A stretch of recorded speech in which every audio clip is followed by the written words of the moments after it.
And we are live. Okay, thank you.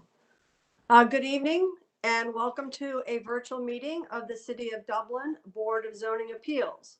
The Ohio Legislature passed several emergency laws to address the pandemic, including the ability for public entities to have virtual meetings.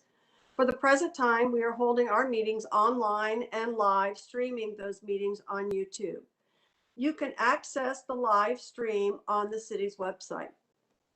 In order to submit any questions or comments during the meeting, please use the form under the streaming video on the city's website. These questions and comments will be relayed to the board by the meeting moderator. We want to accommodate public participation to the greatest extent possible and welcome your comments on our cases. Please use a valid name and address when submitting your comments and refrain from making inappropriate comments. This is not a perfect system, but we will do our best, and we appreciate your patience as we continue on in a virtual manner. Let's call the meeting to order. Please call the roll. Ms. Herbert? Here. Ms. Cooper? Here. Mr. Deschler? Here. Mr. Nye? Here. Ms. Miller? Here. Thank you. Thank you.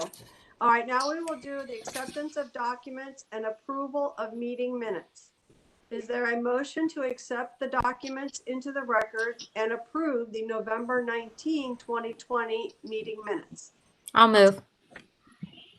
Is there a second? I'll second. Please call the roll. Ms. Miller? Yes. Mr. Nye? Yes. Mr. Deschler? Yes. Ms. Cooper? Yes. Ms. Herbert? Yes. Okay, now we are going to swear in the witnesses. Anyone intending to address the board on any of these cases this evening, please stand, wait, or sit, raise your hand, and answer in the affirmative. Do you swear or affirm to tell the truth, the whole truth, and nothing but the truth in your testimony to this board? Yes. I do. Yes. Thank you. All right, our first case tonight is Park Residence located at 5196 Red Oak Lane. It's case number 20-209V, and it is a non-use area variance. And our presenter is Zach Hounshell, and I'll give him a moment to share his presentation for the board.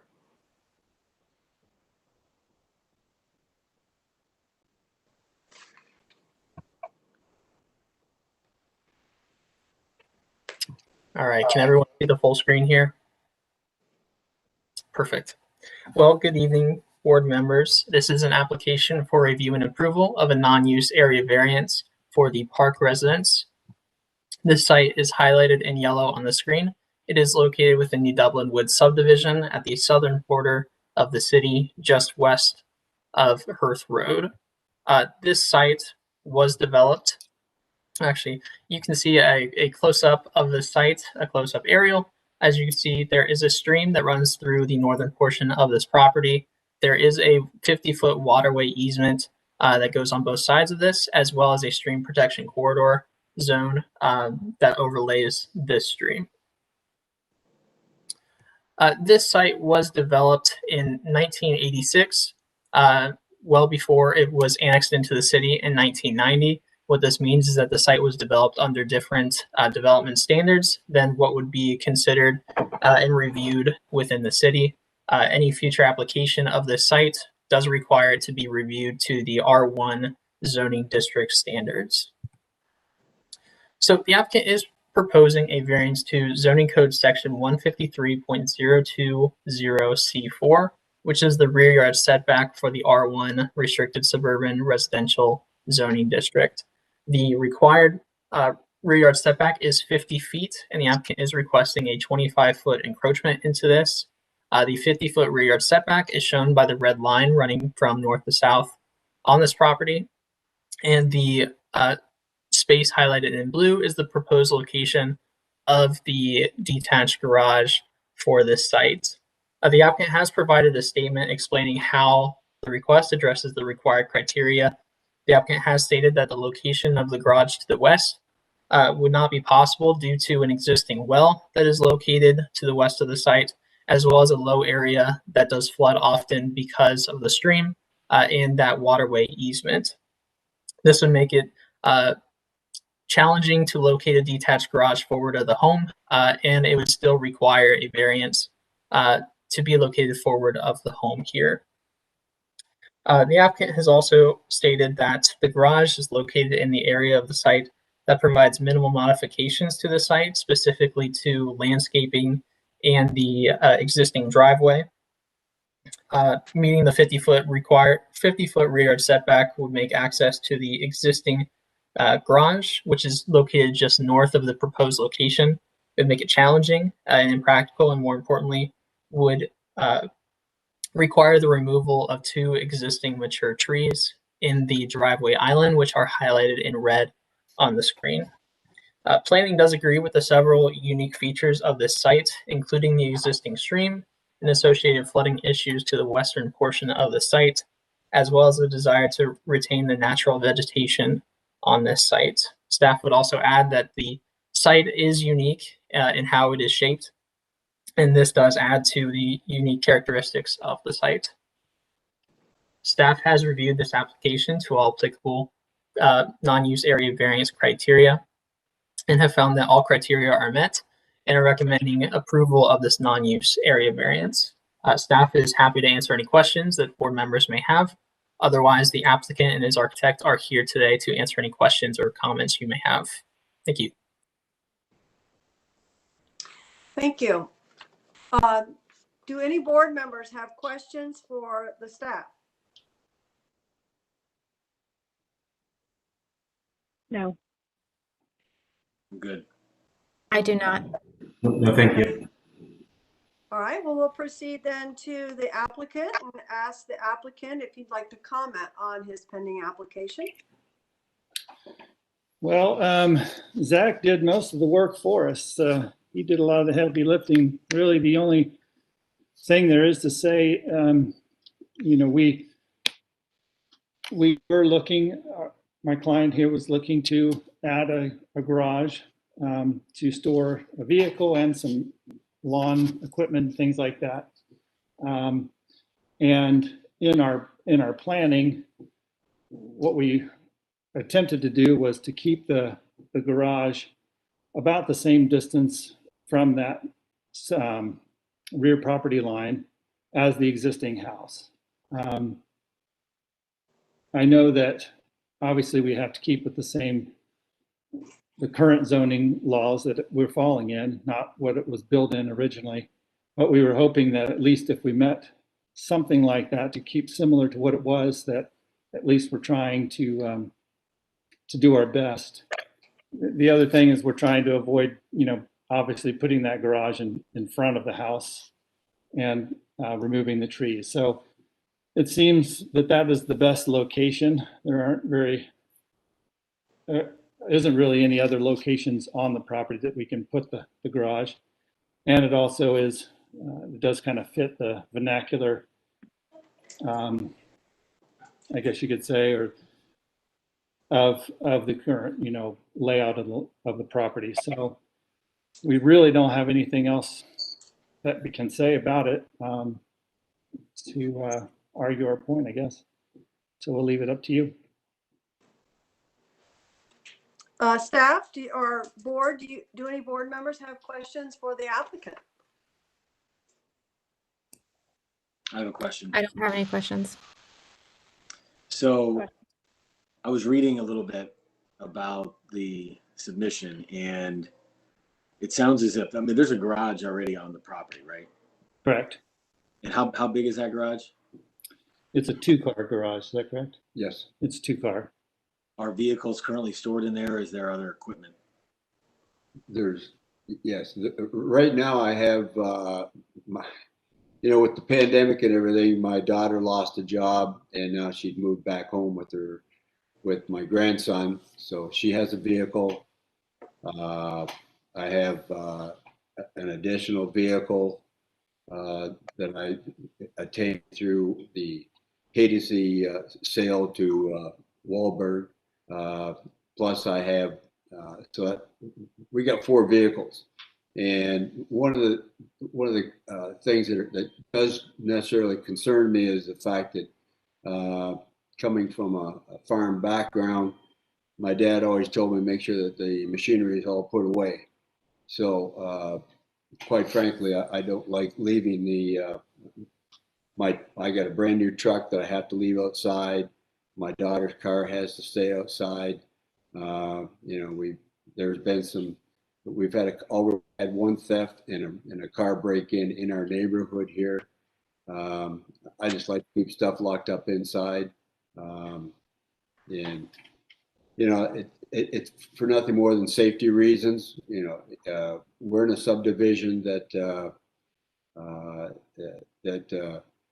Jan Rosansky, who's a good friend of mine, said one day, we'd like to annex you guys into the city of Dublin. And I said, I'm all excited for it. I love the city of Dublin. Lived here my wife's an original Dublinite, so believe it or not. So anyhow, it's a matter of safety. We don't have street lights here. We don't have sidewalks. We don't have curbs. Putting stuff away and being able to secure it is, if nothing else, it's a security peace of mind. And I think if you ever get a chance to come back by once you've approved this and you said, yeah, let's go build this thing, you'll see that it will add a lot to the neighborhood, because the way we're going to do it, it's going to look like it was designed, like it was already has been here forever. So Tony's done a really nice job on how to position it, and given the line, how it lines up with the rest of the house, and like it's designed. It was supposed to be here to start with. So I'm really hoping you guys put this thing through for us. So in short, yeah, there's 4 vehicles, I think now. Yeah. There's 4 vehicles. Yeah, I mean, that's I guess that's what I was getting at with my questioning, is when I read it, it indicated there was some safety concern, and that there had obviously in the area been prior thefts, some criminal conduct. So obviously this would assist in curbing that by locking up those vehicles in a secure garage. So no, thanks for your response. I appreciate it. I don't have any further questions. I didn't mean that to be too lengthy for you. Hey, this is your opportunity. Fine. This is your hearing. Okay. This is it's your day, and I'm glad you spoke, because it was in the application, but now it's honestly before us in a more verbal recorded setting. So thank you. Well, welcome. Do any other members of the board have questions for our applicant? I have none. No questions. I do not. I feel comfortable if this is a pretty straightforward. It's a unique property. There's a valid reason, and I'm in a position where I would be in favor of voting this variance in. I would likewise approve of this variance. I think this is, after driving by the property, reading the planning report, I agree with the city and the applicant, and I would approve. All right, well, before we get to that, we do have a public comment that we want to read into the record, and I think Zach's going to read that for us. One public comment. I'm happy to. I don't think Tammy is able to have her video work, so give me just one moment to pull it up. Oh, okay. Zach, I got it. Oh, you got it? Okay. I do, yeah. Okay. Excuse me. So the comment reads, "Hi, Zach. My name is Dave Martez, and my family lives at 5193 Bellywood Place. We are directly east of 5200 Red Oak Lane, where there's currently a zoning variance requested pending." Oh, I'm sorry, Zach, this is for the next case. I'm so sorry. Well, 5196 Red Oak Lane is this case. Oh, okay. Okay. This Sorry. is the correct case. Okay. Sorry. So let me continue. So for the park residents, and given the case number, we built a garage on our property in 2019 without a variance and is very similar in placement to what the parks would like to do on theirs.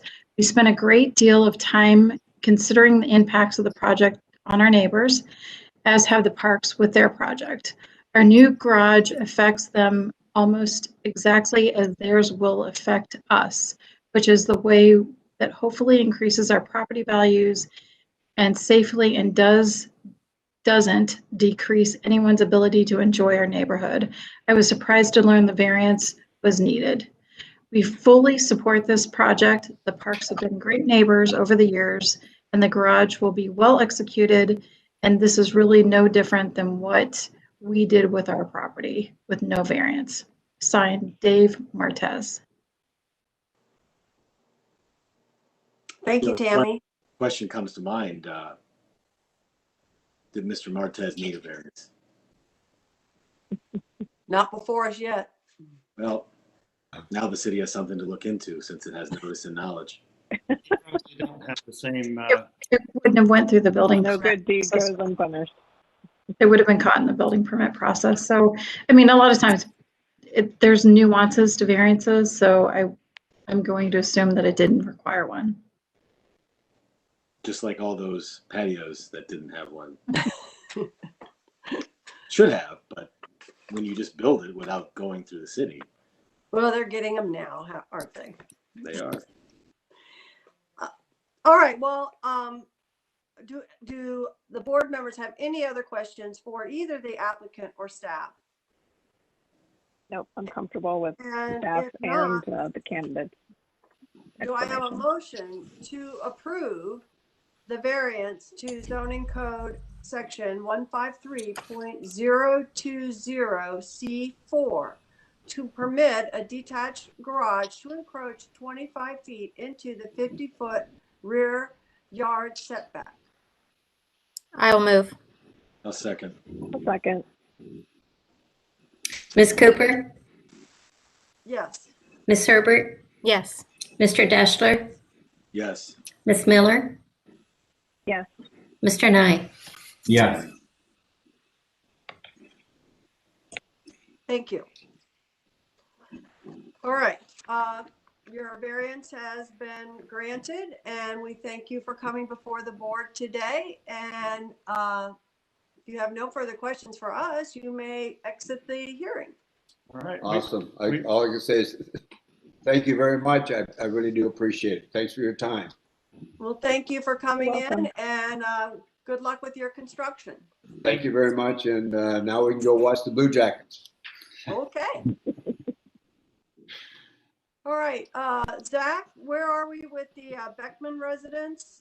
Case number 20-219V. Are we going to table? So since they are not present at this meeting, we will have to table this case. That will require a motion. I'll move to table the Beckman case or Haas case? Beckman Beckman. residence, case number Beck- 20-219V. I move to table. I'll second. Please call. Mr. Nye, Yes. Ms. Miller, Yes. Ms. Deschler. Mr. Deschler, yes. I'm sorry. I'm sorry. Ms. Herbert. Ms. Herbert, Yes. Ms. Cooper. Yes. Okay, well, that concludes our cases, having also had case number 21-001B, the Haas residence at 7099 Old Pros Court, being tabled for now. So do we have any, we'll continue with our agenda, and do we have any communications updates? Before we get to communications, we do need to have a motion to table case 3 as well. Oh, thank you. Good. I guess I thought it was, all right. All right, is there a motion to table the third case being the Haas case, Haas residence, case number 21-001V? Hey, real quick, Zach, I had a question. So what's the time, this is just from my knowledge since this hasn't happened. From a timing perspective, we knew earlier today that the third case wanted a tabling. So that will also, and I understand it for the second case, the Beckman residents, that where they didn't show that we can choose on our volition to table it. What's the difference, and when does the applicant then just choose to decide to move it to the next meeting or another hearing down the line, or table it on their own volition comparatively to us allowing that to happen? Yeah, so a lot of that depends based on whether it is an item where I guess you have something similar to the park residents where it's an item that they're wanting to do, not that they've done already. So there's really no timeline on when they could table for a year if they wanted to. There's no code compliance issue. When it comes to code compliance, then it's an item where staff has to be diligent about timelines being met and making sure that application doesn't stay open just to not have to comply. So that's an item that staff certainly has to consider in those cases. Yeah, thank you for your answer. I think that also is a good response, and that helps me understand one aspect. What I'm trying to learn is what's the difference between us having to allow the tabling comparatively to when the applicant on their own volition can have it tabled? Because we knew before the meeting that the third case wanted to be tabled. We still have to approve that because it was on the agenda, or I'm just trying to, what's the precipitator for that? Because it was public noticed. Yeah, It was Is that what it public is? I don't notice. know. Public notice. I don't know. So we have to do it because the neighbors or community have had notice of it. I'm guessing, right, Tammy and Zach? Yeah, Zach, if you don't mind. Yeah, exactly. I mean, if it were before, a notification would have been sent to the public and we would have sent materials. It actually could have been postponed, and the board doesn't even actually have to acknowledge a postponement. Mr. Deschler, I think what you're getting at is, would you absolutely have to vote on a table? Absolutely not. It is the applicant's request at this point, and in fairness, I moved this case forward as a tabling, me representing the applicant, only on the hopes that we can probably come up with a better solution. Sure. So, yeah, absolutely. If the board were to say we move forward, particularly on the Haas case, if they were present, we would have to move forward. I'm hoping we can resolve some of these issues. For the Oak Park case, it's tricky if we hear the case without an applicant being present in case there's any type of commentary or conditions or questions that we can't answer for them. That gets awkward. So we usually table for that reason. No, I'm totally fine with tabling them. I just wanted to understand the difference of when the applicant can do it on their own volition, or it sounds as in this instance, there was public notice and they want to table it and they're requesting the board to honor that request, which I'm totally comfortable with. I was just wanting for my own knowledge. No, it's a great question. Honestly, we discuss this commonly within our department of what's a tabling, what's postponed, when does an applicant have to show up? And so, yes, it's a great question. But again, tabling allows the case to continue without them refiling and paying those fees and stuff while, Sure. like we've had them, as you know, presented and then tabled right after we've had them present so that they can go back and work something out better where they're not ready to proceed and take their chances with how we might view it. So I think it's totally understandable. They just don't have to be on the hearing in order to have the table publicly requested. Is this correct? And that's really what Tammy's doing. That's exactly true. Okay.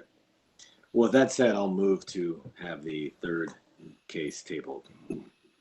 The Haas residence case number 21-001B. Correct. Is there a second? I'll second. Ms. Herbert, Yes. Ms. Cooper, Yes. Mr. Deschler, Yes. Mr. Nye, Yes. Miss Miller.